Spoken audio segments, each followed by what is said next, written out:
I always loved the smell of cinnamon and nutmeg. It reminded me of the Winter's Herald, and I used to spend bundled up in our little cabin in Michigan, drinking spiced tea while the carrot cake cooled on the counter. He'd always steal the corner piece, the one with the thickest frosting, and kiss my cheek before I could even protest. "Best I ever had, Maggie," he'd say. Every single time. So on the morning of my 78th birthday, I made that same cake, chopped the walnuts by hand, shredded the carrots until my wrists ached, and creamed the butter slowly so the frosting would be as smooth as I remembered. I wore my good blouse, the teal one with the floral buttons, and brushed out my hair, just like I used to when Greg was little. He used to say I looked like a movie star when I wore that color. The house was too quiet. No phone call. No knock on the door. Just the soft ticking of the old clock in the hallway, marking time like it was counting down something I couldn't name. They had said they'd be back around noon. Greg and Dana had taken the kids to a park for just a bit, and promised they'd bring dinner, sushi, they said, since I never treat myself. I'd set the table for 5, polished the wine glasses, and even lit the little candles from last Christmas. But noon passed. Then 1, then 2. At 3:17, I heard the front door open. Laughter, the jingle of keys, the thump of a bag hitting the floor. "Oh hi, Maggie," Dana called out breezily. "Can you help me with something downstairs real quick? We need to make space for the folding chairs." No hug, no happy birthday. Not even a glance at the table I had set. I stood up slowly, the stiffness in my joints making me wince. Greg brushed past me, ruffling my shoulder like I was the cat, not his mother. "Hey, Mom," he mumbled, already pulling out his phone. I didn't ask questions. I never do. I just smiled as best I could and followed Dana down the narrow stairs into the basement. The same basement where Harold once kept his fishing rods and Greg played with his train sets on rainy days. It was colder down there. Then I remembered. The light flickered once and steadied. Dana pointed at a pile of boxes near the far wall. "If you could just push those back, that'd be great," she said, already turning on her heel. I hadn't even gotten halfway across the room when I heard the door slam shut. At first, I thought it was the wind, but when I turned and tried the knob, it wouldn't budge. I knocked, gently at first, then louder. "Hello?" I called out. "Dana." Nothing. Minutes passed, then a half hour, then 3.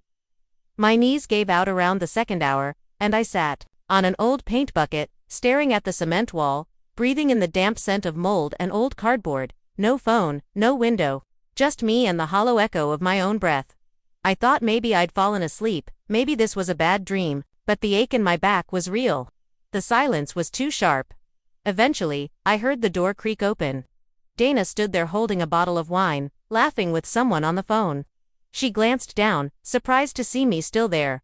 "Oh gosh," she said, not even a hint of guilt in her voice. "I totally forgot you were down here." Greg poked his head in. "You okay, Mom?" I nodded. What else could I do? They laughed, not cruelly, not loudly, just the kind of laugh people make when something is inconvenient. When someone is. "I'm fine," I said, rising slowly. No apology. No explanation. Back upstairs, I found the kitchen a mess of takeout boxes. The kids were on their tablets, half asleep. No one noticed the cake. It sat on the counter, untouched. The frosting had started to crack. I stood there, watching it, feeling like the ghost of my own life. Eventually, I cut a slice. Just one, plated it for myself, poured a cup of tea, and went back to my room. I didn't cry. Not really. I just sat on the edge of my bed, chewing slowly, listening to the laughter outside my door. Not cruel, just separate. That was the moment something shifted, something unspoken, unshakable. I had always told myself they were busy, that I was just sensitive, that time changes people. But that day, that quiet, cold, humiliating day, I saw the truth. I wasn't seen anymore. Not as a mother. Not even as a person. I was an afterthought. A burden they were too polite to get rid of. But I would not stay invisible. There's a particular kind of silence that doesn't settle, it seeps. Not the peaceful silence of early morning birdsong or the hush of a snowy afternoon. No, this silence was sharper. It gathered in the corners of the house like dust, coating everything in something unsaid. After the basement incident, I convinced myself it had been an accident. That Dana really did forget I was down there. That Greg hadn't noticed because he was busy. I told myself those things because the alternative was too painful. But over the following weeks, That polite silence turned into something else entirely. Something colder. Dana started rearranging things in the kitchen subtly at first. My tins of loose-leaf tea were replaced by trendy glass jars labeled with chalkboard stickers. The porcelain sugar bowl that had belonged to my grandmother was gone. I found it weeks later in the attic, wrapped in newspaper like it was just another trinket. When I asked Dana, she smiled without looking at me and said, "Oh, I thought it clashed with the new aesthetic." She meant the home's aesthetic, but what she was really saying was, "You don't fit here anymore." Greg wasn't cruel, not exactly. But he only really acknowledged me when something needed doing, picking up the kids from school, or folding their laundry. He spoke to me the same way he used to speak to our mailman when I was young, brief, courteous, unthinking. My room, once filled with framed photographs and needlepoint pillows, slowly became a dumping ground. At first, it was a box or two. Then winter coats hung on the back of my door. Then unopened Amazon packages filled the armchair where I used to read. When I cleared them one day, Dana scolded me. "I was organizing that, Maggie. Please don't touch other people's things." Other people's things. In my room, I stopped offering to help in the kitchen, stopped baking, but the habit of service ran deep. I tried and offered to watch the kids while Dana took her Zoom meetings. She pursed her lips and said, "It just confuses them. No, your presence disrupts their routine." I nodded. I always nodded. I remember baking oatmeal cookies one evening, thinking the smell might coax the kids to my room. It used to, when they were younger. But they never came. Later, I found the entire batch untouched, thrown in the compost bin. Crumbled like dry leaves. One night, I walked past the dining room, just as Dana's voice rose above the hum of their conversation. "She's just an old bird, we're stuck with." They didn't know I'd heard. I didn't say anything. I just stood there in the hallway, staring at the wallpaper I'd chosen when we first bought this house.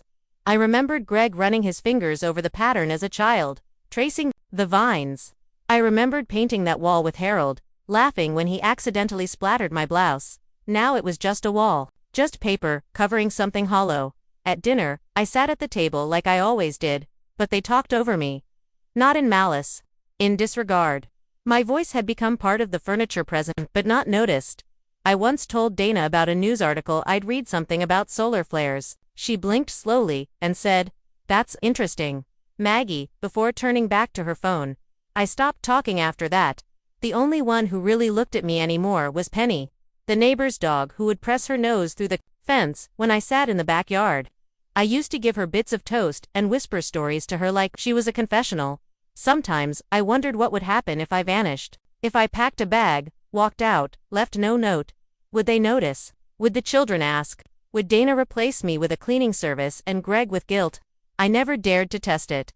But I started spending more time in the garden. Not planting, sitting, watching ants work together. Watching dandelions push through cracks in the concrete. The garden didn't care how old I was. The wind didn't interrupt me when I spoke. The house I had once built with love now held me like a soft cage. No bars, just indifference. And it hurt more than anger ever could, because I was still here, still breathing, still remembering who I used to be. They just couldn't see me. Or maybe, they chose not to. Birthdays used to be sacred in our house, not for the cake or the candles, but for the care. Harold always said that a person deserved to feel seen, if only for one day a year. He would tuck handwritten notes into my apron pocket. Greg, when he was little, would leave drawings on my pillow. Even after Harold passed, I held tight to the ritual, as though memory alone could keep love alive. But that morning, as I smoothed the tablecloth and set out 3 plates, hopeful ones, I knew, deep down, no one was coming. There had been no whispers from the children, no cards slipped under my door, no mention of plans. Still, I cooked. I laid out lemon rosemary chicken, poured iced tea, baked a simple vanilla cake with strawberries. Something in me clung to the habit of hope. The clock in the hallway ticked. Past noon. I heard footsteps, laughter. Then Dana's voice floated from the living room, sharp and careless. "Nothing special," she said into her phone. "It's just her birthday again, who cares?" There it was. My birthday, flattened into a line of background noise. I froze, hand on the drawer where I kept the good napkins. I didn't cry. I didn't even blink. I just stood there, my hands still as porcelain, feeling something inside me long threadbare snap without a sound. Not in rage, in clarity. I had spent years folding everyone else's napkins, patching their lives, hiding my tears in tea towels and half-lit corners. I'd become the wallpaper of their lives, familiar, ignored, expected. That night, after they'd gone to bed, the kids left the table without touching their meals, and Greg had mumbled something about a late meeting. I sat alone in my room. I turned on the lamp beside my bed, its golden light barely touching the corners of the room. There was a dustiness to the air that reminded me of quiet grief. I pulled out an old tin box from my closet, the one where I used to store journals, and scribbled grocery lists. My fingers trembled slightly as I flipped through the yellowed pages. Recipes, notes from Harold, post-it reminders to buy milk, and then I found it, a small folded note, tucked into the back of the 1992 journal. Faded, pencil-written, Harold's handwriting unmistakable. If anything ever goes wrong. The deed and papers are in the kitchen floorboard. I had completely forgotten. The next hour passed in stillness. I moved slowly, like someone opening a vault beneath her own feet. In the kitchen, I peeled up the corner floorboard beneath the pantry where the linoleum curled slightly.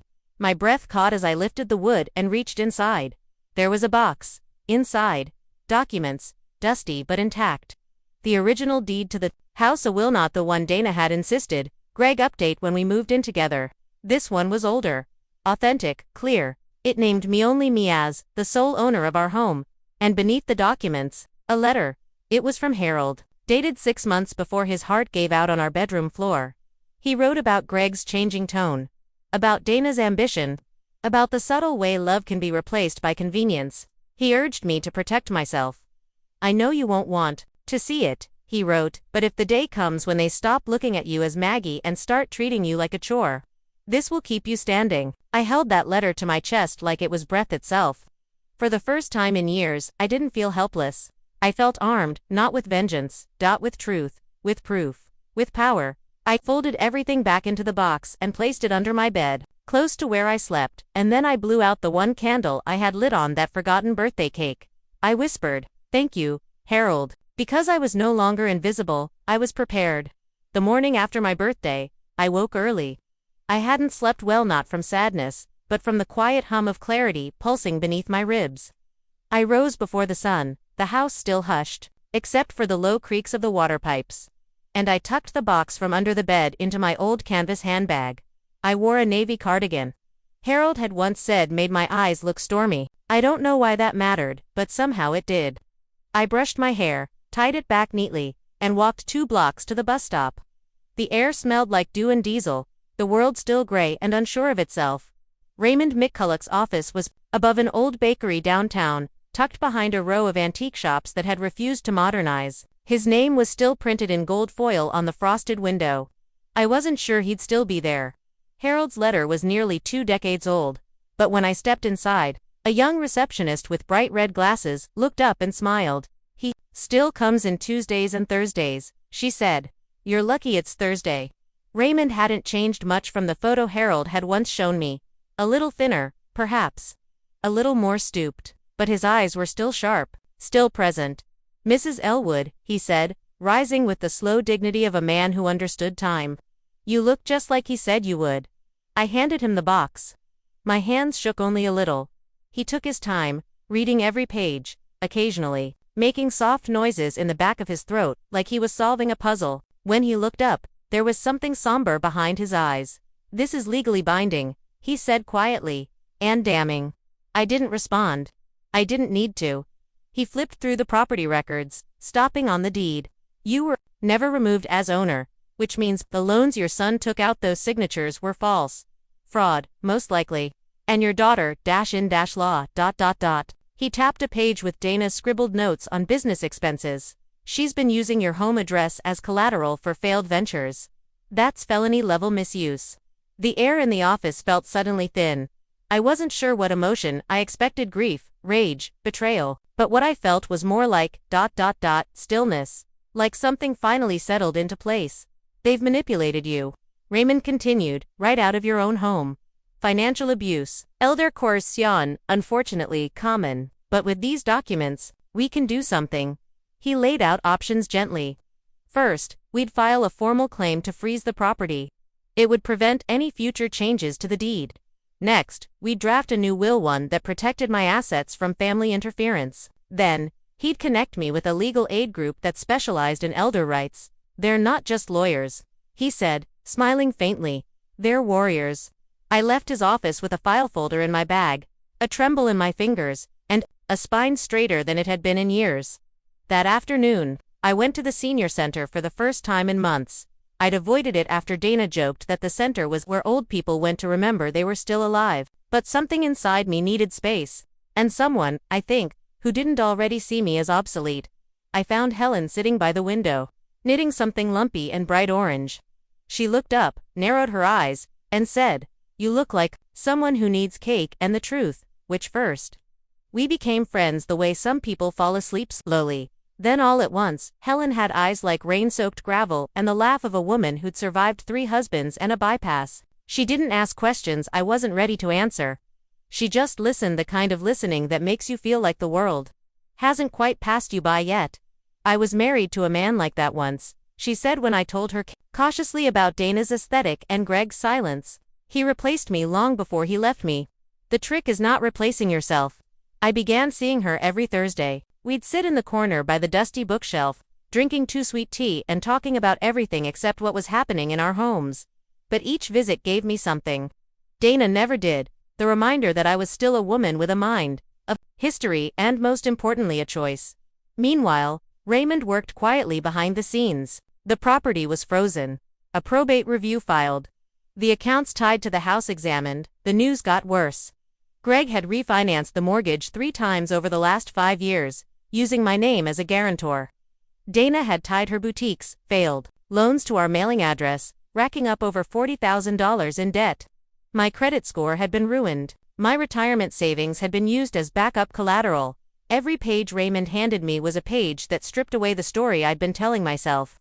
The one where I was being too sensitive, too nostalgic. This wasn't just about being excluded, it was about being used. Each document didn't wound me anymore. Not by then. Each one focused me. Because I wasn't the fragile old woman they assumed I was. I wasn't weak, I had simply been asleep. Now I was wide awake. And I was no longer interested in keeping the peace.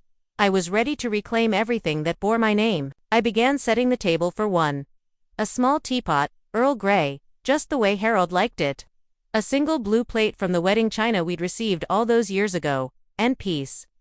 Not the kind I used to beg for in the chaos of family dinners, or strained silences, but real, weightless peace. The kind that fills the room when no one's watching. When you can breathe at your own rhythm. At first, it felt strange, like performing a play with no audience. But by the 3rd morning, it felt like home. The food tasted warmer. The tea stronger. Even the silence had a softness to it, like the house was finally letting me exhale. I wore lipstick again. Just a touch of rose pink. Dana used to scoff when I wore color. "A little much for grocery runs, don't you think?" she'd say. But now I wasn't dressing for them. I was dressing for the woman I used to be, the one Harold called his Maggie. The one who danced barefoot in the living room when Greg was a baby.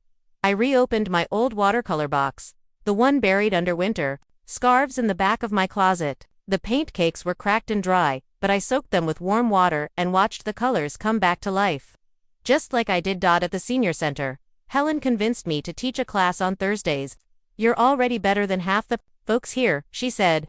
"Might as well show 'em how it's done." We painted simple things at first: tulips, teacups, dusty windowsills. But there was laughter again.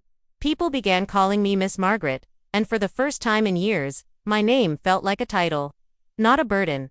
I pulled out old letters, too. Harold's notes, folded like pressed flowers between my journals. Greg's childhood drawings. Even a Valentine card from Dana, back when she pretended to like me. I read them all with a clear mind. No illusions, no excuses. One evening, after painting irises in the sunroom, I sat down with Raymond to finalize the listing for the house. "You're sure?" he asked gently, sliding the papers across the table. "I've never been surer," I said, signing my name in a slow, deliberate hand. The house had never truly belonged to them, and it never would. It had always been mine. Mine and Harold's. It had held our dreams, our arguments, our reconciliations. And now, it would hold someone else's beginnings. A young couple bought it, Jonah and Elise, expecting their first child. She cried when she saw the nursery. He shook my hand with both of his. "We'll take good care of it," he said. I believed him. I didn't tell Greg or Dana until the deal was done, when I broke the news over a quiet dinner. Another bland casserole, Dana hadn't even tried to salt the room, went cold. "You sold the house?" Greg asked, blinking. "Without talking to us. I didn't realize I needed your permission," I replied, calmly spooning peas onto my plate. Dana dropped her fork. "Where are we supposed to live?" I looked at her the same way I'd once looked at a cracked vase, curious, but no longer invested. "That's not for me to decide."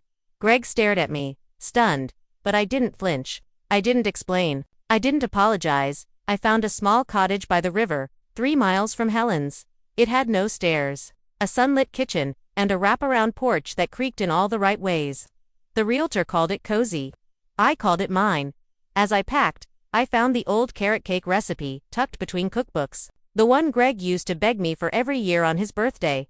I copied it by hand and taped it to the inside of the pantry door. A goodbye, maybe, a lesson, perhaps, a whisper to the silence they left behind. They never noticed me, not really, but someday they'd open that door, see my handwriting soft and slanted with time, and maybe, just maybe, feel the weight of what they'd lost. The day I told them was gray and wet, not raining, just heavy with a kind of weight in the sky, like the clouds were holding their breath. It was a Sunday. Dana had made one of her store-bought lasagnas and called it cooking. Greg had barely looked up from his phone. The children were at a neighbor's sleepover. The house felt quieter than usual, like it knew something was coming. I set the folder on the table after dinner, neatly, without ceremony. "What's this?" Greg asked, barely glancing up. "I sold the house," I said evenly. Dana blinked. "You what?" I repeated it, slower this time. "I sold the house. The papers are final. It'll be turned over to the new owners in 3 weeks." She stood so fast her chair scraped against the tile. "You can't do that. This house belongs to Greg, to us." I looked at her, not unkindly. "No, Dana, it never did." Her lips thinned, voice rising. "We've lived here for 7 years. We've put money into renovations, paid taxes. You used my name for those taxes," I interrupted gently. "You refinanced the mortgage under fraudulent pretenses. That kitchen renovation came out of a retirement account you never asked permission to touch." Greg finally looked up. "What are you talking about?"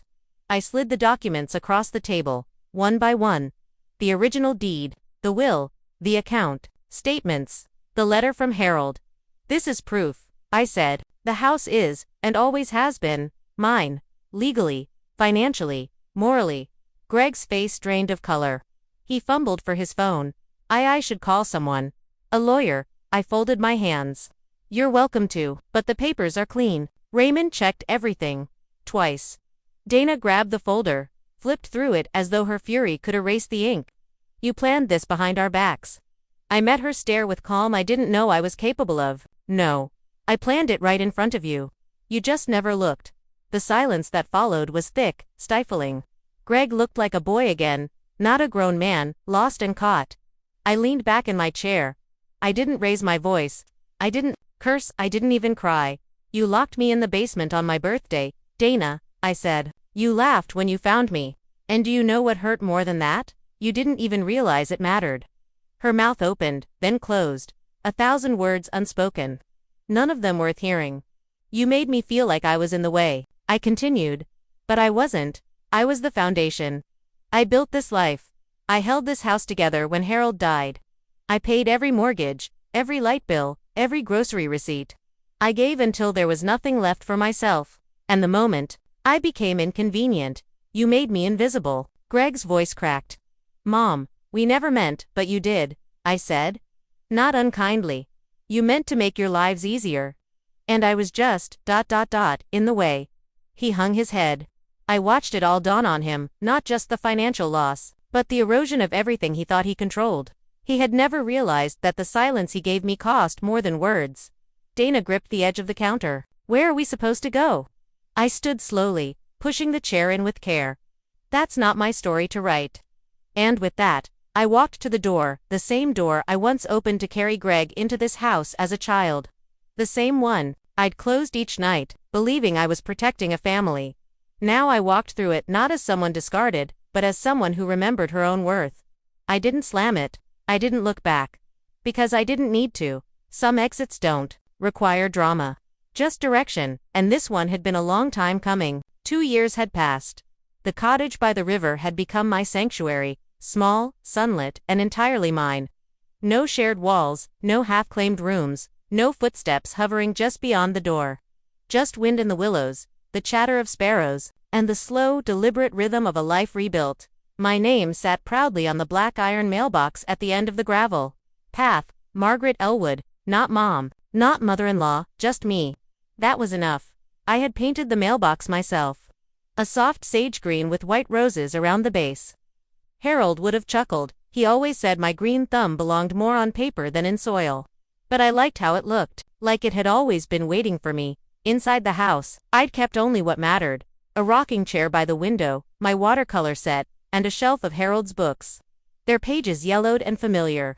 Each morning, I brewed tea in a floral cup I'd found at a thrift store, not fine china. Just kind. Thistle, the old tabby cat I'd adopted. Followed me everywhere, tail crooked, meow, raspy, eyes soft as faded denim. He'd been abandoned by his last owner, too. Maybe that's why we got along so well. On Thursdays, I still taught watercolor at the senior center. My students ranged from quiet widows to retired bus drivers, all of them hungry to remember. Their own hands could still make something beautiful. We painted memories. We painted what we missed. And sometimes, what we feared. Sundays were for the shelter, folding blankets, walking tired dogs, and sitting with women who didn't need advice, just presence. Sometimes, I told them bits of my story. Sometimes, I just listened. Then one Tuesday morning, it came. A plain white envelope. No return address. The handwriting was clumsy, a little shaky, maybe a child's. I nearly tossed it, thinking it was a flyer or misplaced mail. But something about the way it was sealed with care, not haste, made me open it. Inside was a folded piece of paper. No message, just a drawing. A carrot cake, drawn in crayon, orange and brown, with uneven layers and one candle lit at the top. Beneath it, in pencil, were 3 small words. I remember. I stood there at the kitchen counter, sunlight warming the tile beneath my bare feet, and held the drawing like it was a letter from another life. Maybe it was from Lily, my youngest grandchild, maybe one of the boys, or maybe it was someone else entirely, a neighbor's child who once tasted that cake. Or someone who'd heard my story secondhand. But it didn't matter, because for the first time in a long time, someone remembered. Something about me, something kind, something simple. I poured a cup of tea, sat by the window, and watched the river drift slowly past the reeds. It shimmered in the sun, lazy and unbothered. I wasn't angry anymore. Not even hurt. I had rebuilt my life, not with revenge, but with roots. And sometimes, the quietest revenge is simply starting over. With your name on the mailbox, and peace in your heart.